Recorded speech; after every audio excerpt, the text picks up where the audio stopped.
Bien le bonsoir. Dans l'actualité de ce 7 octobre 2019, plusieurs quartiers de la capitale contraints de remplir les jerrycans la nuit pour le jour. Les caprices du robinet entre baisse de pression et coupure déstabilisent les foyers. L'Assemblée nationale se met à la page. Les commissions techniques passent de 11 à 14 pour intégrer entre autres le pétrole et le gaz.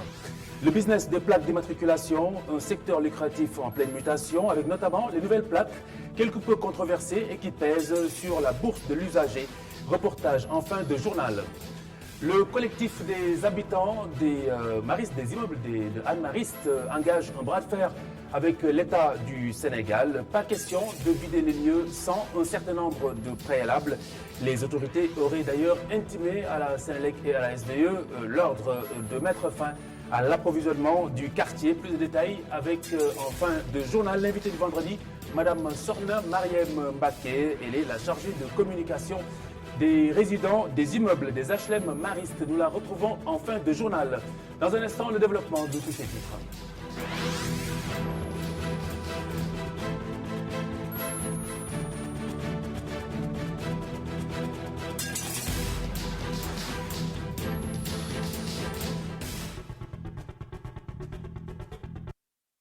Bienvenue. Plusieurs quartiers de Dakar exposés à la maladie et à la soif, ce depuis quelques semaines maintenant.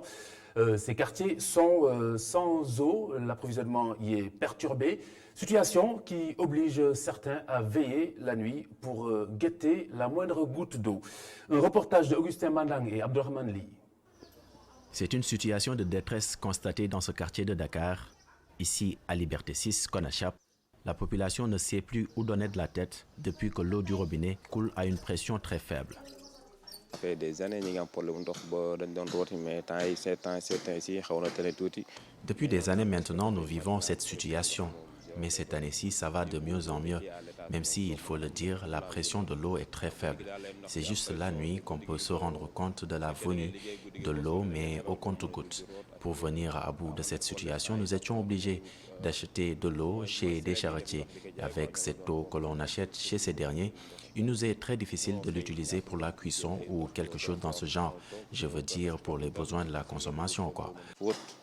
Parfois, il nous arrive aussi de vouloir faire le linge, de nous laver ou quelque chose dans ce genre, au besoin, mais c'est sans compter sur cette pénurie d'eau.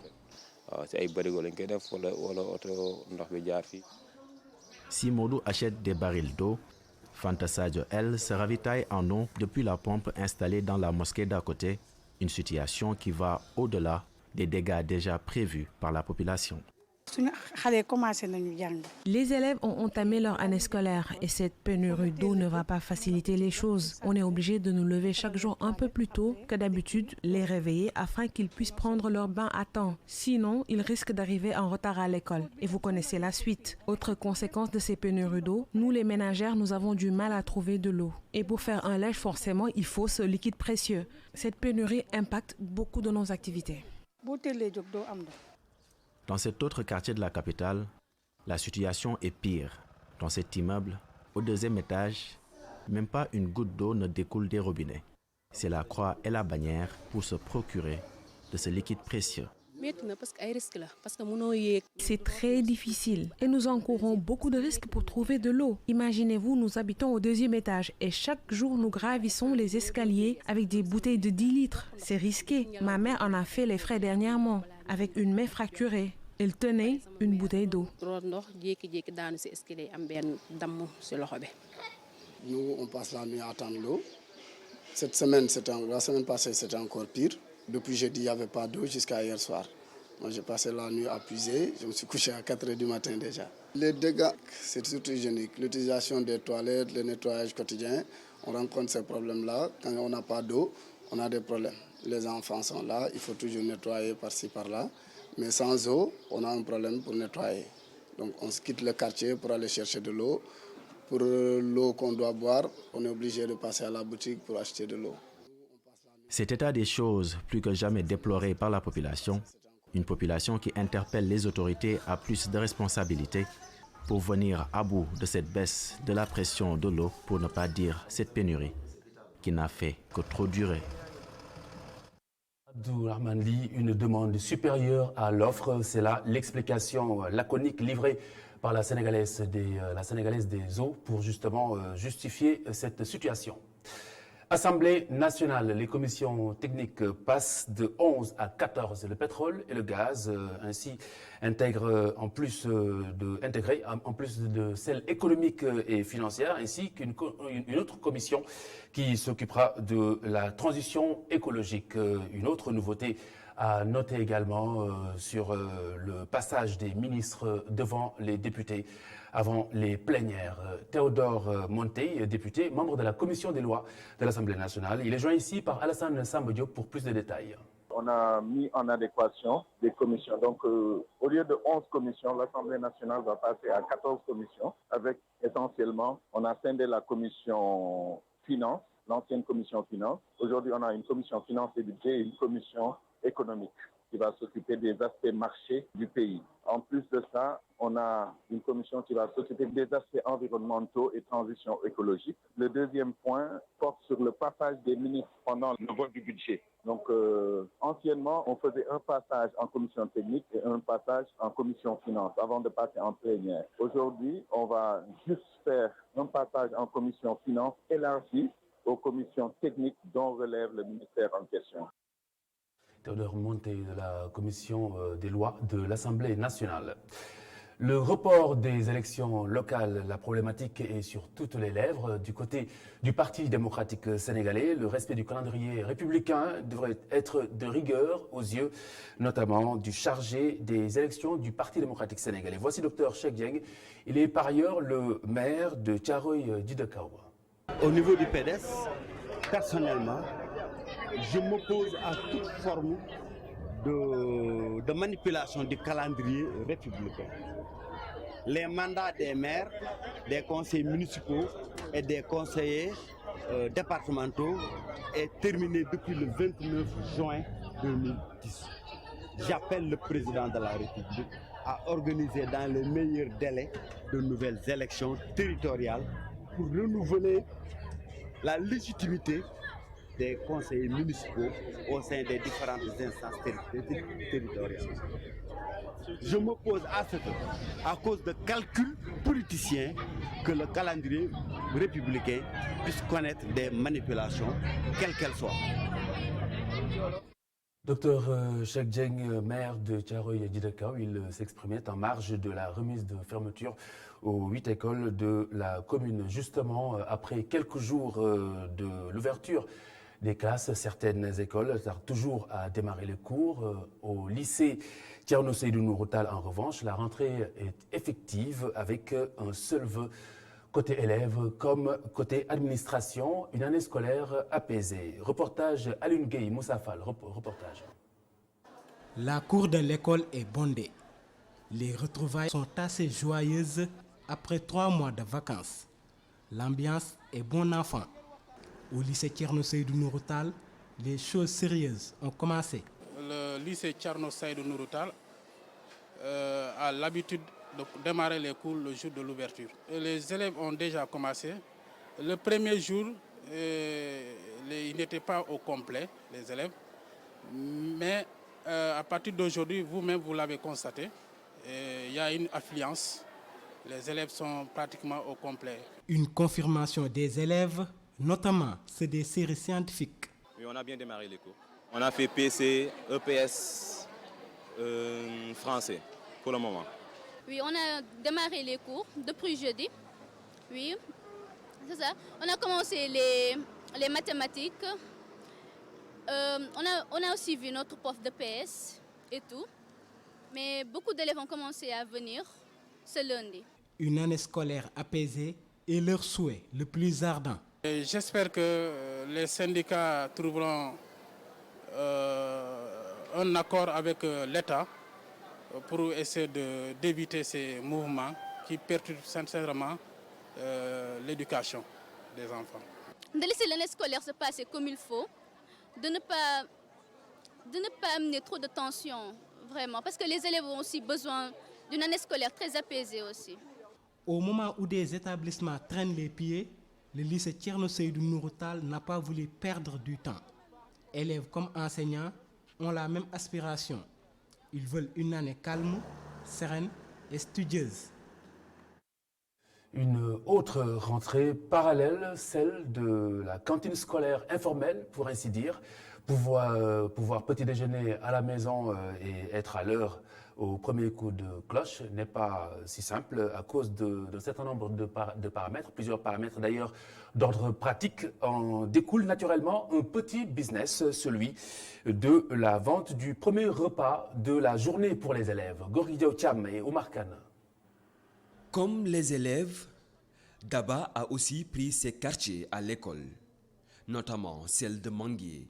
Dans ces bols se trouve tout ce dont les potages ont besoin pour casser la croûte. Je vends des petits pois, des spaghettis, de la sauce aux pommes de terre, du foie et du thon. Je ne vends que pendant l'année scolaire. Tous les élèves, c'est ici qu'ils prennent leur petit déjeuner. Et quand ils vont en vacances, je suspends mes activités jusqu'à l'ouverture des classes. Saliou est un client de Daba, fidèle parmi les fidèles.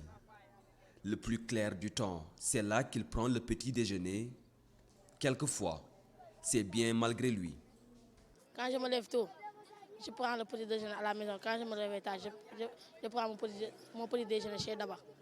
Parce que je ne veux pas être en retard. La plupart que je prends le petit déjeuner, je viens chez Daba, ici à l'école. Le ministre de l'Éducation est passé aux aveux récemment. Il a révélé que l'écrasante majorité des élèves du Sénégal, les 2/3, vont à l'école le ventre vide.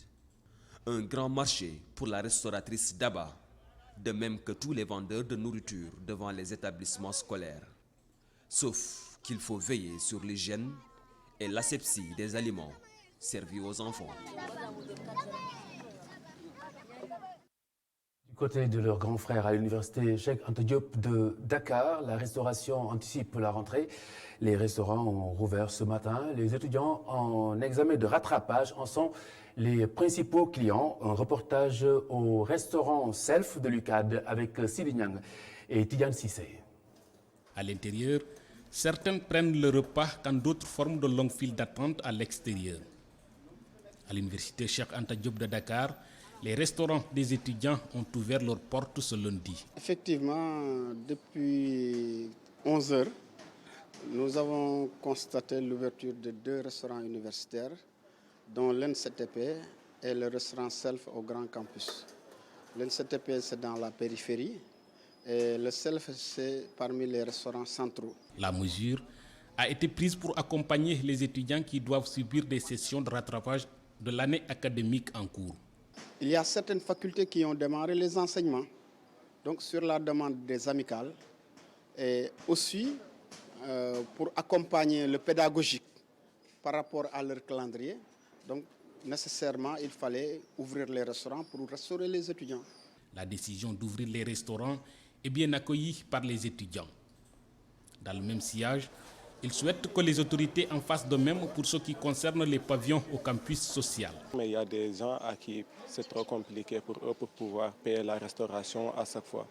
Maintenant, l'ouverture très tôt, quelque chose de bien, vraiment, on salue quoi. Bon, on prie vraiment qu'ils ouvrent les restaurants et les restaurants et les pavillons tout entiers très tôt. C'est pas cohérent ça. On doit ouvrir certains pavillons quoi, pour que les étudiants logent quoi. Le collectif des étudiants a mis le dossier sur la table après une audience avec les responsables du campus la semaine dernière. Une telle faveur permettra aux étudiants en session de se concentrer uniquement sur les cours pour mieux aborder les épreuves à venir. Le président de la République fête son premier million de followers sur Twitter. Macky Sall qui a dit sa reconnaissance vis-à-vis des différentes personnes qui le suivent sur le réseau social du Petit Oiseau Bleu. Vous êtes désormais 1 million de personnes à suivre sur Twitter mes actions au quotidien pour un Sénégal émergent. Je vous en remercie. Je continuerai à développer cette proximité qui m'est chère pour vous et avec vous. J'ai fini de reprendre le dernier tweet du chef de l'État, le président Macky Sall.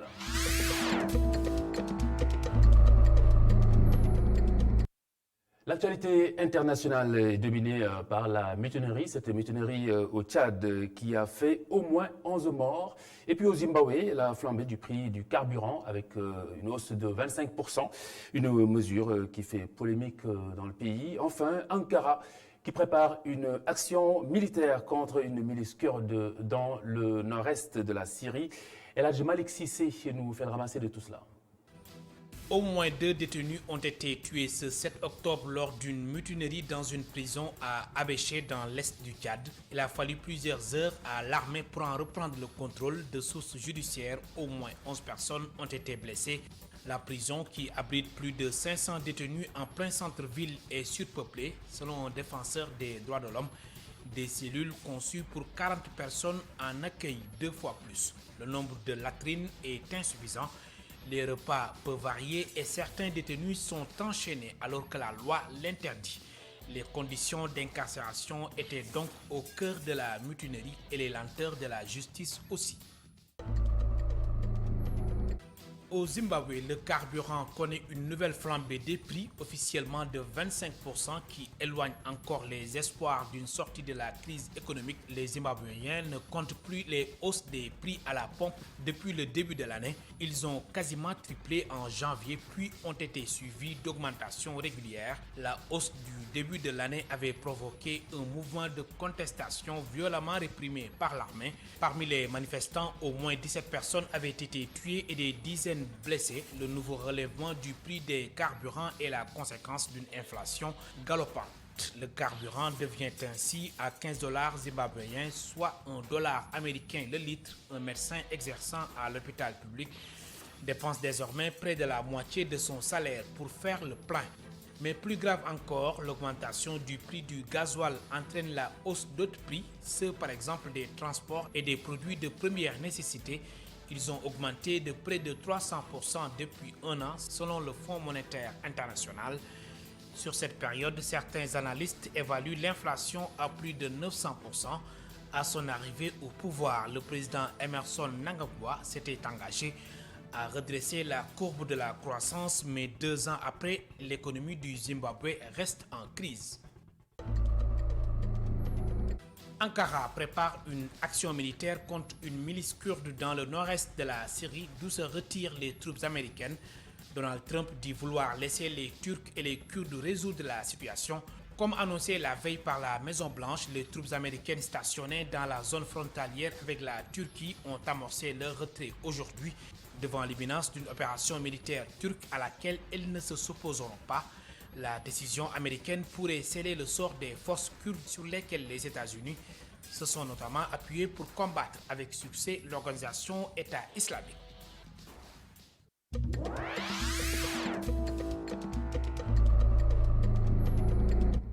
Et puis le rendez-vous avec Malik Thiandoum, Actu Sport, comme tous les vendredis, c'est dans un instant. Et nous, on se retrouve tout à l'heure avec l'invité du lundi.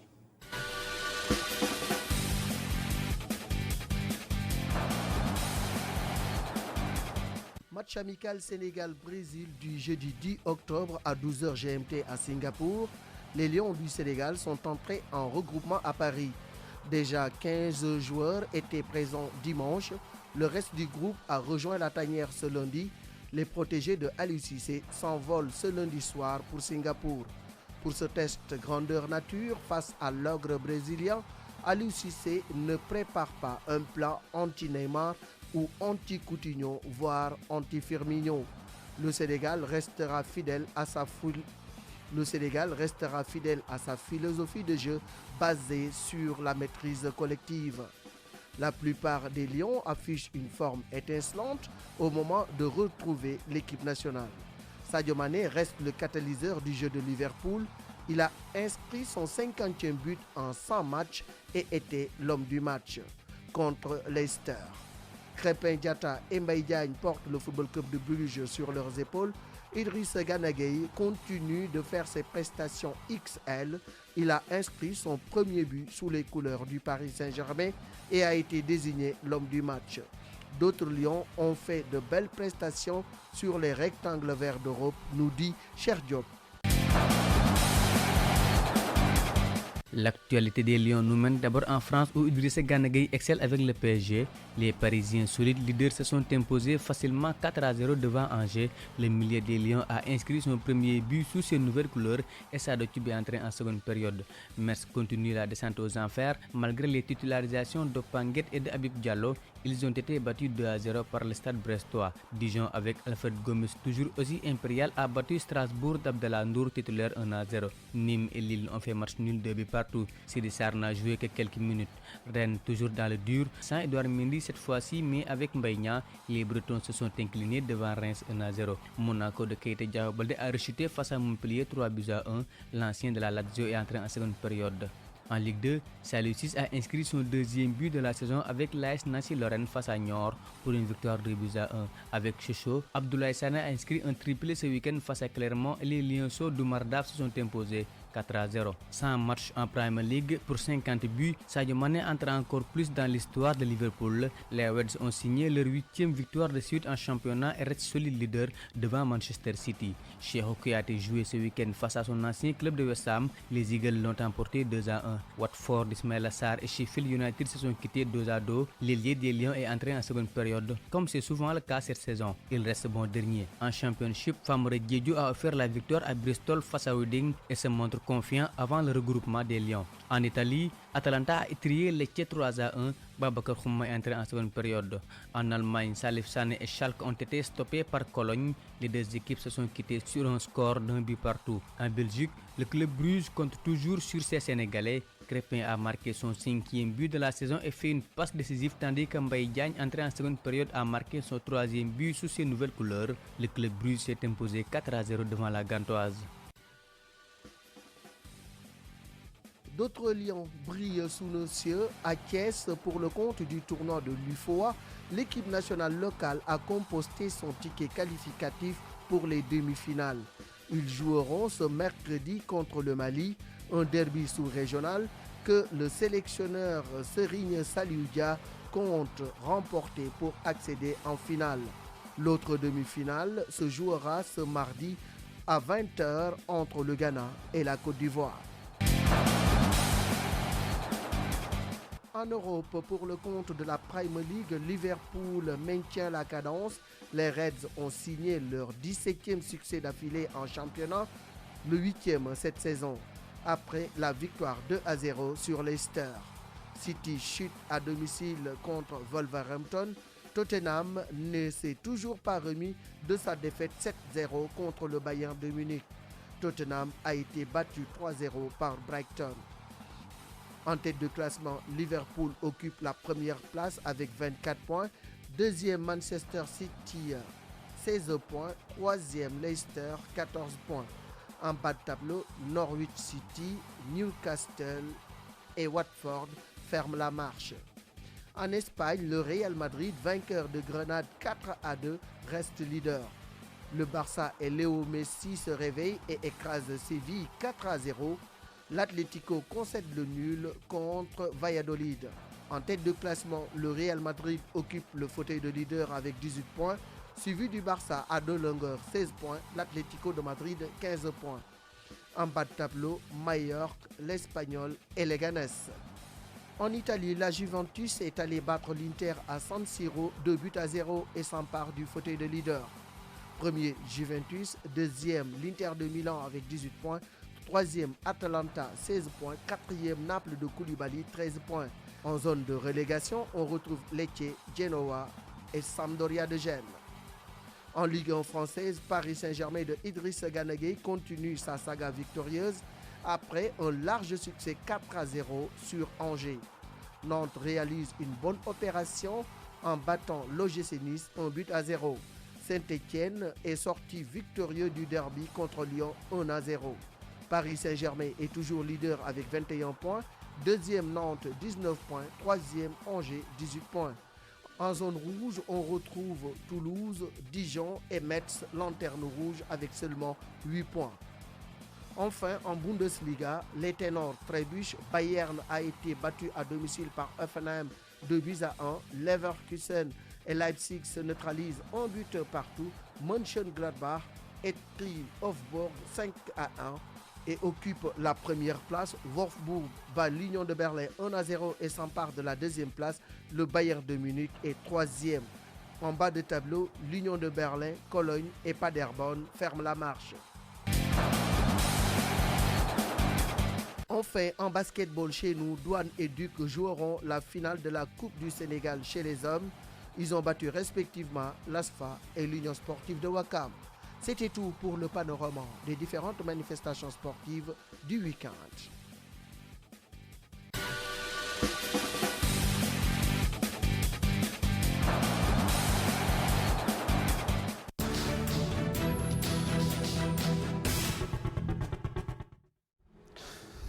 Merci beaucoup à Malik Thiandoum pour ce round-up des sports de la semaine. Malik Thiandoum que nous retrouvons vendredi prochain. C'est l'heure à présent de recevoir notre invité, l'invité du lundi, Madame Sorna Mariem Mbaké. Diakhaté Mbaké, bonsoir. Bonsoir. C'est un plaisir de vous retrouver. Ça va.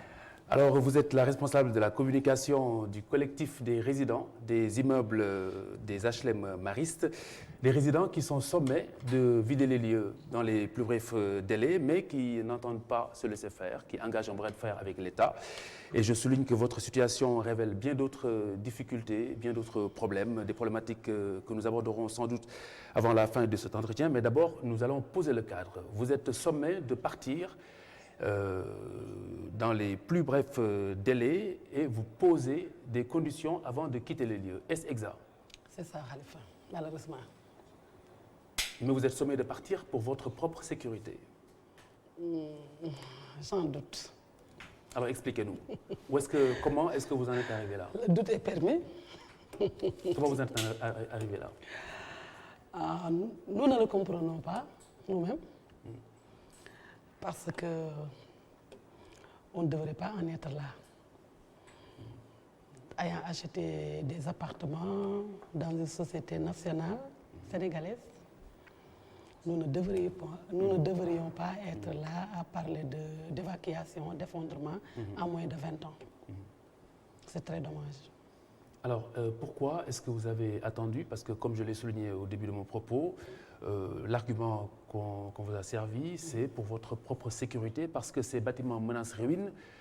Comment, en tant que père et mère de famille, vous avez attendu que l'État vienne vous demander de partir pour votre propre sécurité et celle de vos familles?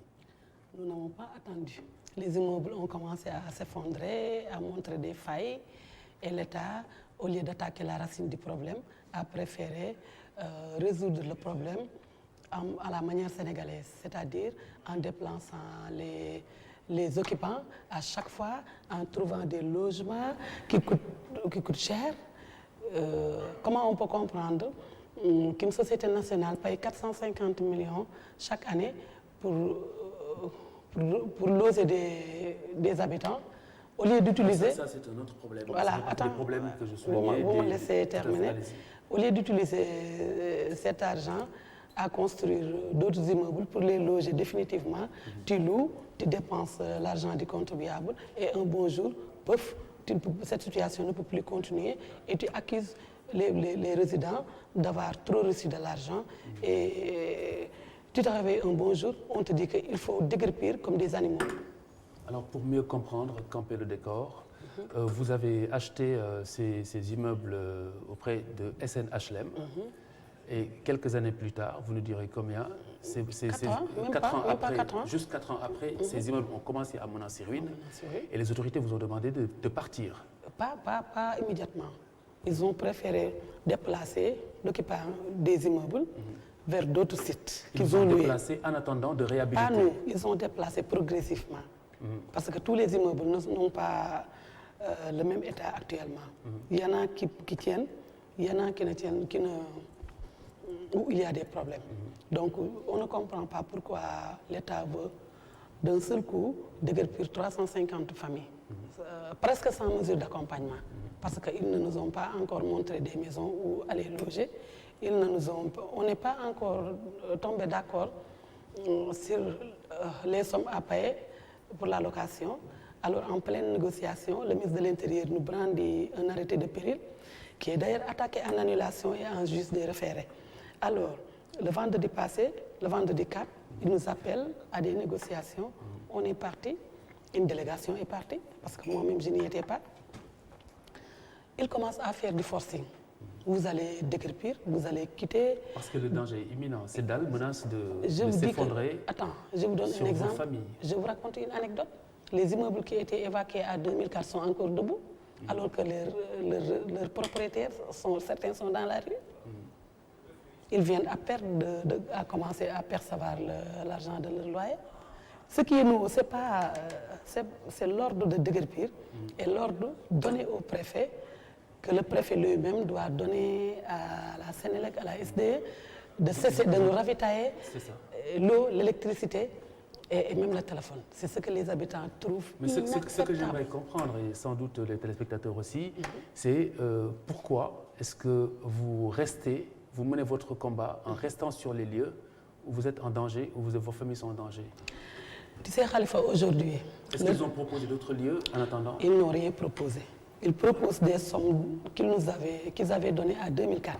Des sommes combien? Des sommes par famille? Des sommes pour location? Pour la location, en 2004, ils donnaient 100 000 francs. Maintenant, si tu me donnes la somme que tu m'avais donnée en 2004, pendant plus de 15 ans, si tu me donnes la même chose en 2019, je n'aurai pas le même logement. Aujourd'hui, le prix du logement a flambé au Maristes parce que le mouvement de masse qui est attendu. En plus, je vous dis aujourd'hui qu'un résident des Maristes a plus peur d'être humilié, expulsé. Alors si je comprends bien, l'État vous apporte un soutien pour que vous puissiez trouver un autre logement. Si vous voulez me laisser terminer. Oui, je vous en prie. Actuellement, un habitant des immeubles des Maristes a plus peur d'être expulsé, humilié, que d'être victime d'un effondrement. Parce qu'un effondrement, ce n'est pas évident dans les mines. Est-ce que c'est réel? Est-ce que la menace est réelle? La menace, il y a des désagréments, mais il n'y a pas de menace d'effondrement réellement dans certains immeubles. Je viens de vous dire que les immeubles ne sont pas dans les mêmes états. Mais on est d'accord qu'il appartient à l'autorité de prendre des mesures préventives. Il me semble que c'est ce qui est les questions. Nous ne refusons pas de partir. Nous voulons continuer les négociations et que des préalables soient faits avant que nous partions. Est-ce que vous seriez prêt à assumer vos responsabilités si par malheur, je ne vous le souhaite pas, il n'y a aucune responsabilité. Est-ce qu'il ne serait pas plus responsable de partir de ces endroits-là en train de trouver une autre location?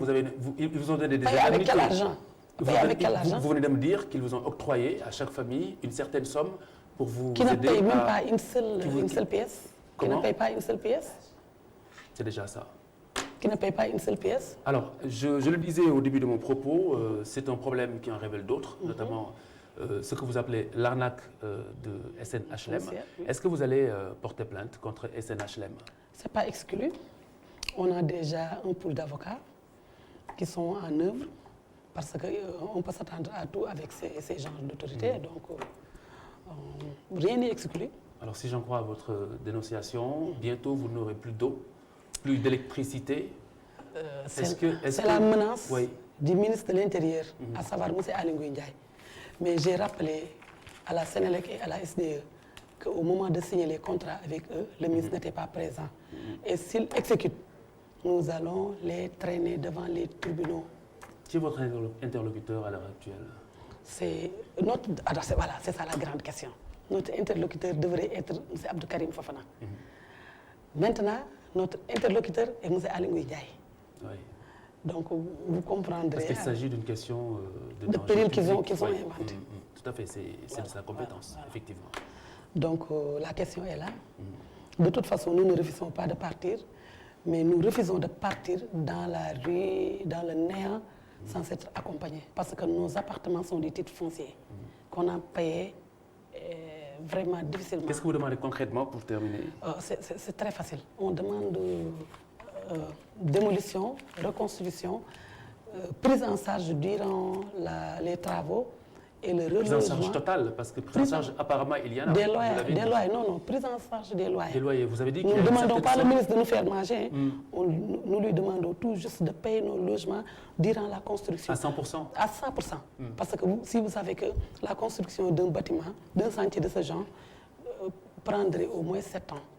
Si on vous donne 3 mois de loyer, 6 mois de loyer, et que vous quittez la maison que vous avez achetée à 21 millions, 30 millions, 50 millions, d'où est-ce que vous allez vous loger pendant 7 ans? Si vous laissez dans la rue pendant 7 ans, qu'est-ce que vous deviendrez avec votre famille? Je me demande, qu'est-ce qu'on peut devenir avec sa famille si on est sous Dans un la immeuble rue. qui menace ruine? Tu changes complètement. Non, moi je préfère habiter un immeuble qui menace ruine qu'être SDF. Donc vous assumez vos responsabilités? Il n'y a aucune responsabilité à assurer. La responsabilité, c'est à l'État de l'assurer. Parce que c'est l'État qui nous a vendu, c'est l'État qui devrait prendre notre... C'est monsieur le ministre, le pyromane, le pompier pyromane, qui devait prendre notre sécurité en charge. Il ne veut pas le prendre. Donc l'État est interpellé. Vous engagez le bras de fer jusqu'où? Quel est votre prochain acte? Je ne vais pas dévoiler ça. Ça dépendra du comportement de ces autorités. Parfait. Madame Sokhna Mariam Diakhaté Mbacké, je vous remercie. Vous êtes la chargée de communication de ce collectif des résidents des HLM Maristes, des immeubles des HLM Maristes. Il s'agit des immeubles des Lyon, c'est ça?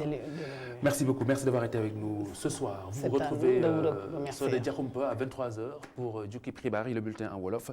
Et puis hier, tout de suite après, et ce soir, Serigne Abdou Khadre Mbacké nous inspire. Vous aurez à 21h votre rendez-vous Veto, qui vous parlera ce soir de prévention de la colique, maladie des chevaux, et également de la reproduction des chevaux. Excellente soirée à toutes et à tous. Au revoir.